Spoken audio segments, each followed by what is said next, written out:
Ne t'inquiète de rien et n'aie aucune crainte. La joie vient le matin, les problèmes ne durent qu'un temps. Car il y a un ami nommé Jésus qui essuiera toutes tes larmes.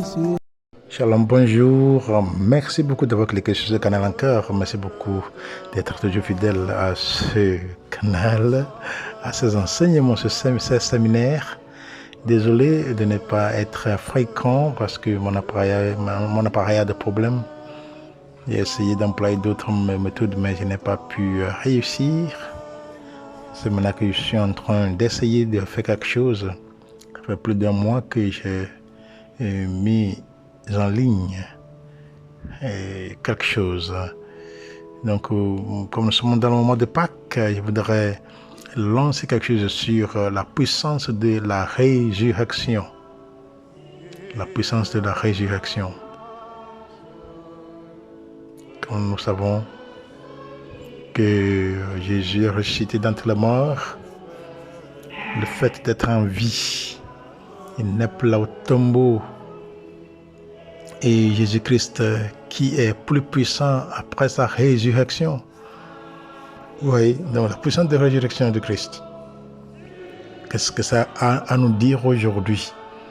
Jésus qui est plus puissant aujourd'hui, qui est plus puissant après sa résurrection qu'auparavant, lorsqu'il était vivant avec ses disciples.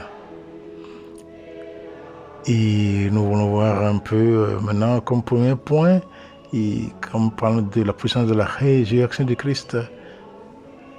D'abord, nous allons voir la résurrection comme une puissance de vie pour aujourd'hui.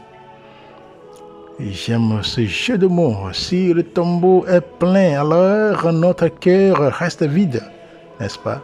Mais si le tombeau est vide, alors notre cœur est plein. Donc, plein de sa présence. En effet, Jésus ressuscité signifie que l'esprit du ressuscité habite désormais en nous et en tous ceux qui sont unis au ressuscité dans la foi. En étant unis à lui, nous pouvons connaître la puissance de résurrection, dit Saint Paul, Philippiens chapitre 3, verset 10. Vous voyez, donc Paul dit, si l'esprit de celui qui a ressuscité Jésus habite en vous, celui qui a ressuscité Christ rendra aussi la vie à votre corps mortel par son esprit qui habite en vous.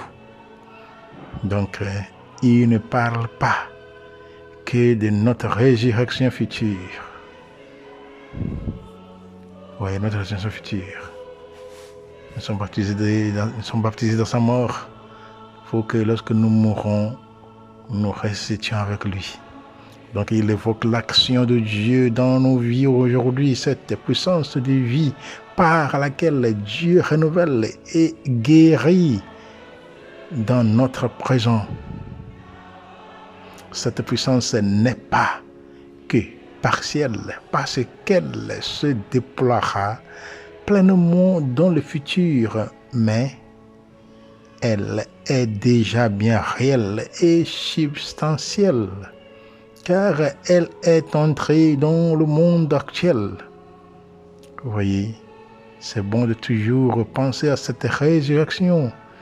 Bien-aimés dans le Seigneur, cette puissance de vie habite en nous et elle est à l'œuvre. Un symbole n'a pas de pouvoir en lui-même. Les premiers disciples n'ont pas été transformés par un symbole, mais par la puissance de vie et de résurrection qui est active, réelle, présente aujourd'hui dans nos vies par notre union avec le Christ. Donc Christ est ressuscité avec son corps, afin que nous ressuscitions, mais aussi pour que nous puissions par son esprit être restaurés et renouvelés, corps, âme et esprit. Comme nous le savons, l'homme est constitué de ces trois choses: corps, âme et esprit. Notre chair, l'âme qui est en nous, qui fait ce que nous sommes au niveau spirituel, et esprit. Voilà ce que nous respirons, voilà. Afin d'être vainqueurs sur ces forces qui nous empêchent d'être libres. Vous voyez? Donc, et vous voyez, lorsque Jésus était ressuscité, et nous avons vu comment il s'est manifesté beaucoup à ses disciples, en plusieurs reprises, plusieurs endroits. Tout ce qu'il faisait avant, il a fait la même chose après sa résurrection. Donc nous pouvons voir à autre point comme ceci, la résurrection, c'est une réalité qui rejoint mon histoire. Mon histoire. La résurrection est une réalité qui rejoint mon histoire. Donc la bonne nouvelle de Pâques retentit pour tous ceux qui, comme vous, peut-être, ont le cœur lourd, que ce soit à cause de la pandémie ou d'autres choses dans votre vie. Vous êtes peut-être abattu, triste, rongé par les soucis matériels, relationnels. Donc rien n'avance comme vous voudriez. Vous êtes malade, déprimé, angoissé, à l'aide de ce qui est devant vous. Vous avez perdu un proche, un ami, et le deuil est si dur à faire. Comme les femmes approchant du tombeau, vous n'avez plus d'espérance et vous avancez la tête basse. Et vous avez peut-être une pierre écrasante sur le cœur. Donc vous êtes accablé par le souvenir de fautes passées. Votre âme ressasse des regrets, des peurs pour tétanise. Des peurs vous tétanisent, vous tétanisent.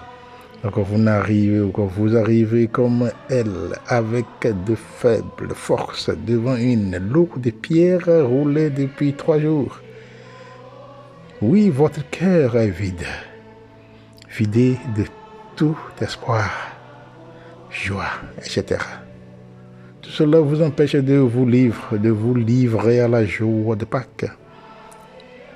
Les cloches ne vous disent plus rien.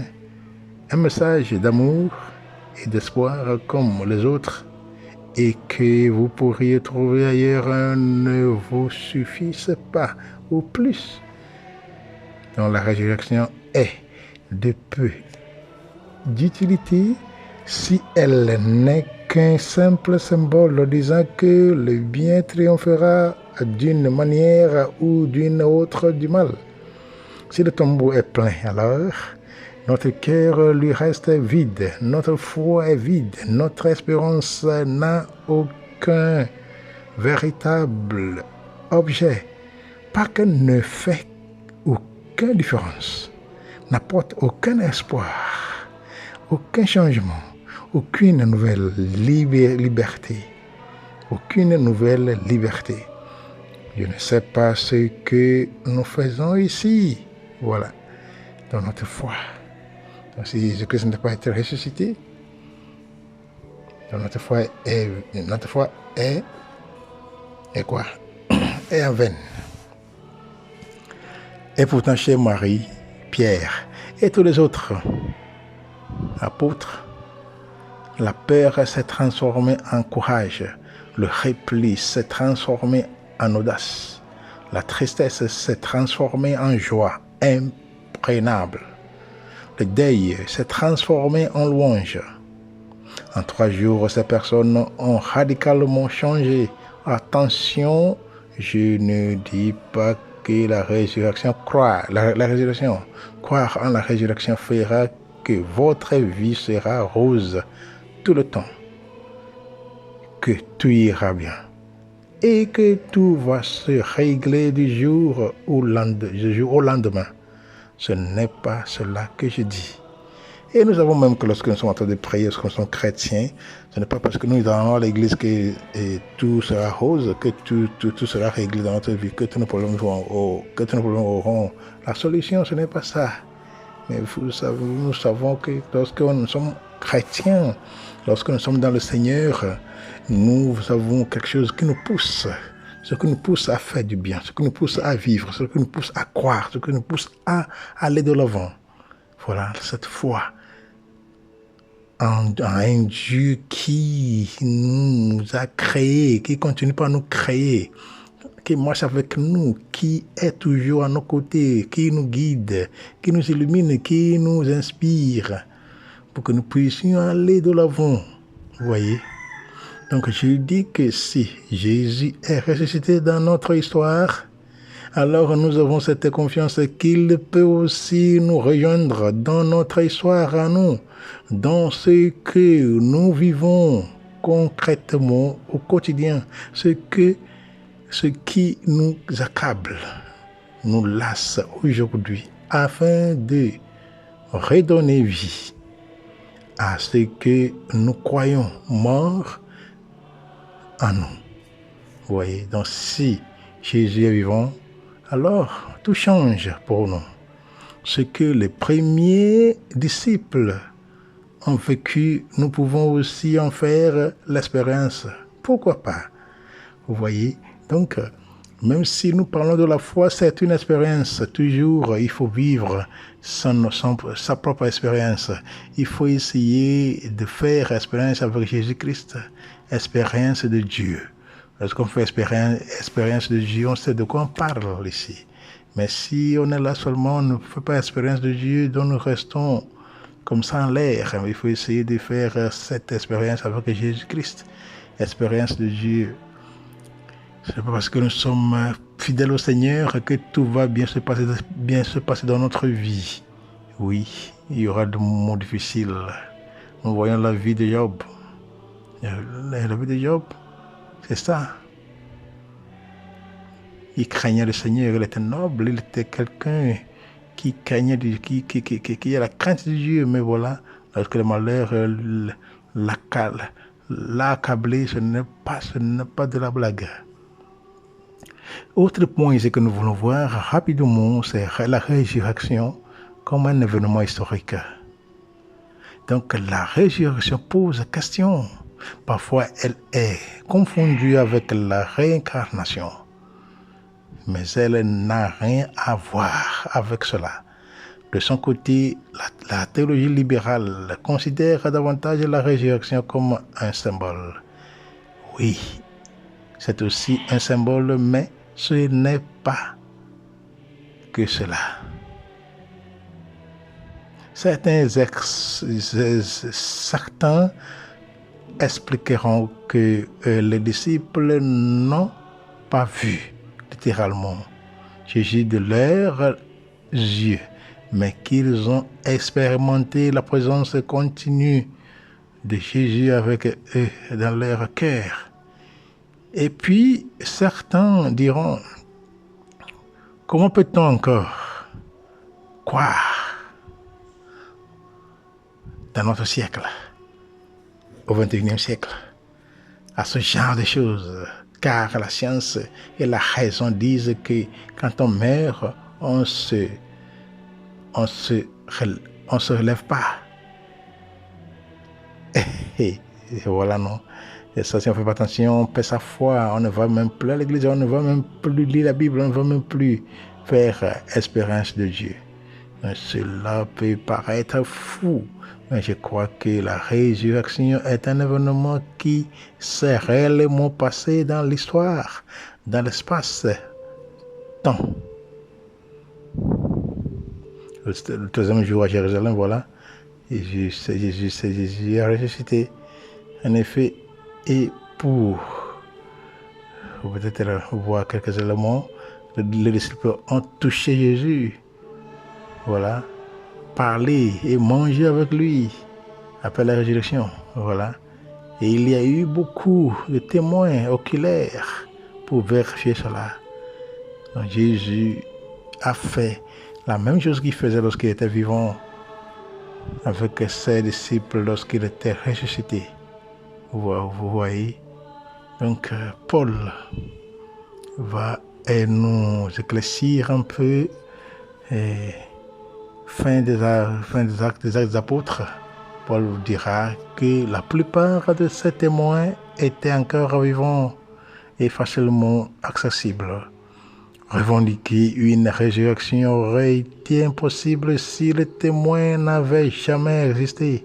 Donc le tombeau vide et tous les récits de témoins oculaires me font dire ceci.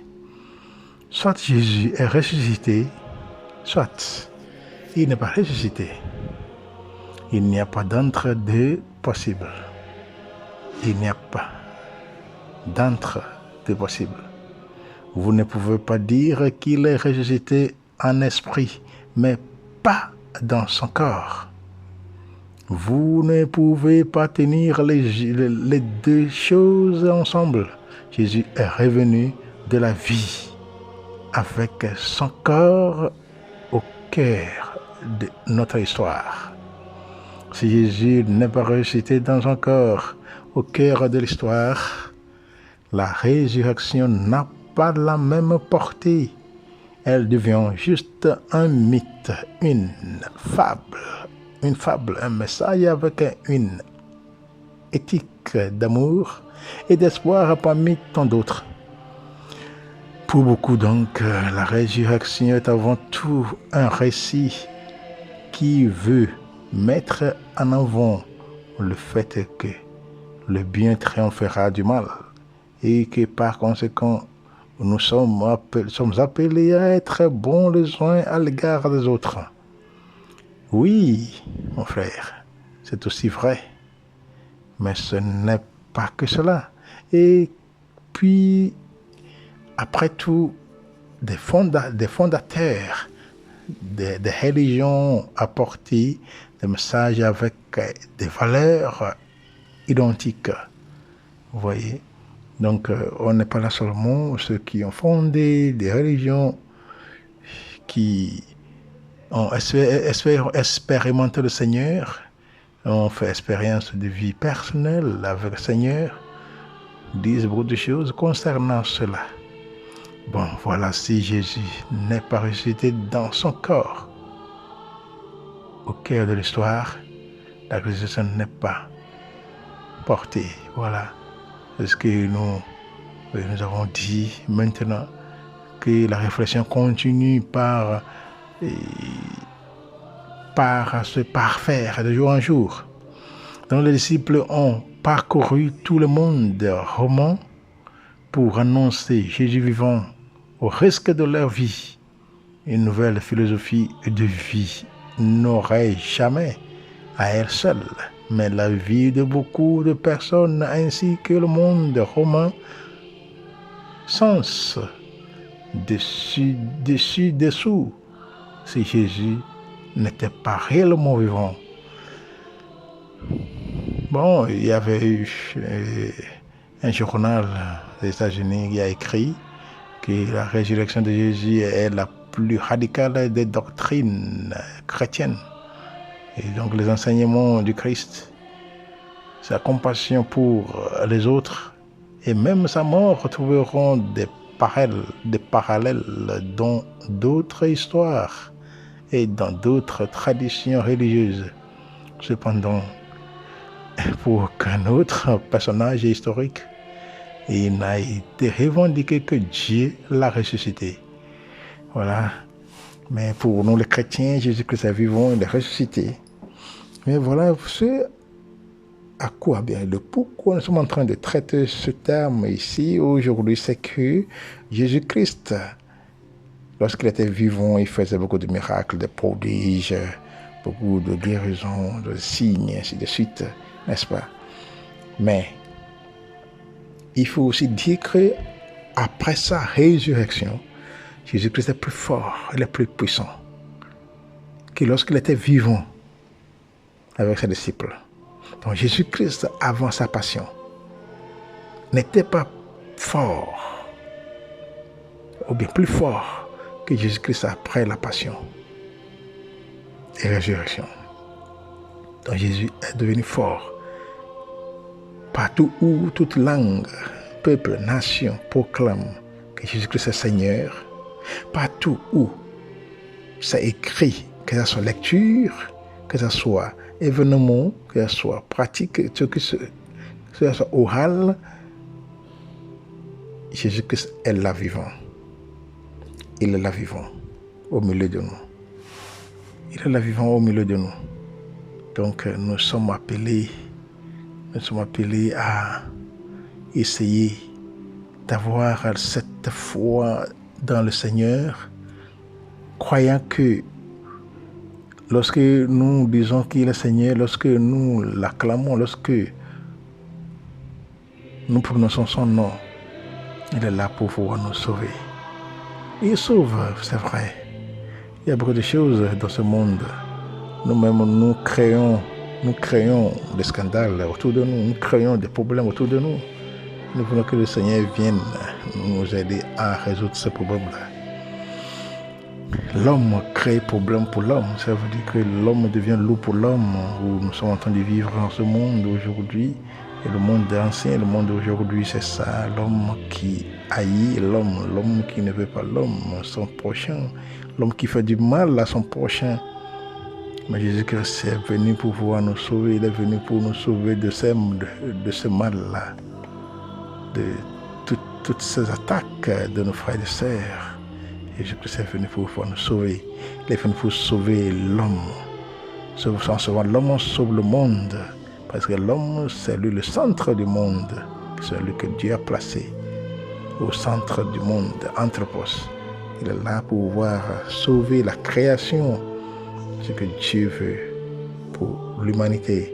Donc l'homme est en train de, gouverner le monde, mais il doit toujours gouverner le monde en relation avec le Seigneur, le Créateur, pour pouvoir avoir des inspirations sur comment agir, sur comment régler les choses, comment ordonner les choses.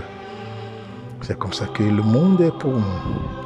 Comme ça que la résurrection, que Jésus-Christ appelle résurrection, travaille. Il travaille. C'est pour cela que nous avons beaucoup de croyants aujourd'hui que avant. Aujourd'hui, par exemple, dans le monde catholique, les Romains, nous avons 1,4 milliard. Plus qu'1 million, disons 1 milliard plutôt, disons 1 milliard 400 millions quelques aujourd'hui. Et nous savons que presque chaque jour, en ce jour-ci, il y a des baptêmes, il y a des confirmations, il y a des premières communions, ainsi de suite. Sans compter les autres chrétiens, les autres dénominations. Vous voyez, comme évangélique, comme apostolique et ainsi de suite. Nous n'avons pas encore compté ça. Si on va compter ça, combien de chrétiens auront-ils dans ce monde? Aurons-nous dans ce monde? Vous voyez? Donc c'est ça. C'est Jésus-Christ, après la résurrection, il devient plus puissant. Il est devenu plus puissant.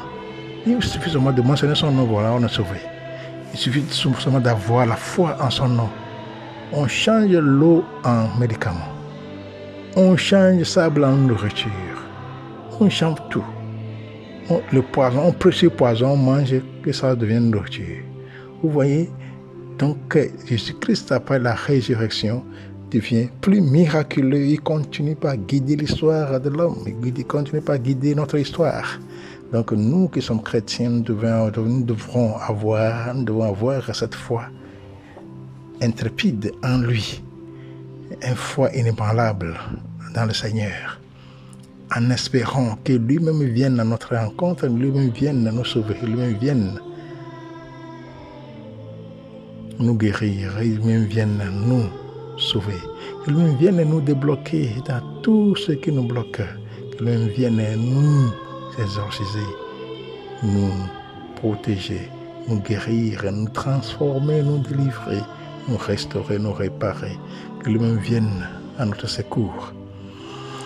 Merci beaucoup d'avoir écouté cet enseignement, ce séminaire Que le Seigneur continue par vous guider. Que Jésus ressuscité ressuscite dans vos vies. Que Jésus ressuscité donne vie à votre vie. Que Jésus ressuscité donne vie à votre boulot, donne vie à votre famille. Que Jésus ressuscité donne vie à votre foi. Que votre foi augmente. Que sa résurrection continue d'être la cause de notre foi. Merci beaucoup. Il ne faut pas oublier de continuer par vous abonner, par commenter, par partager cette vidéo. Shalom, shalom, shalom.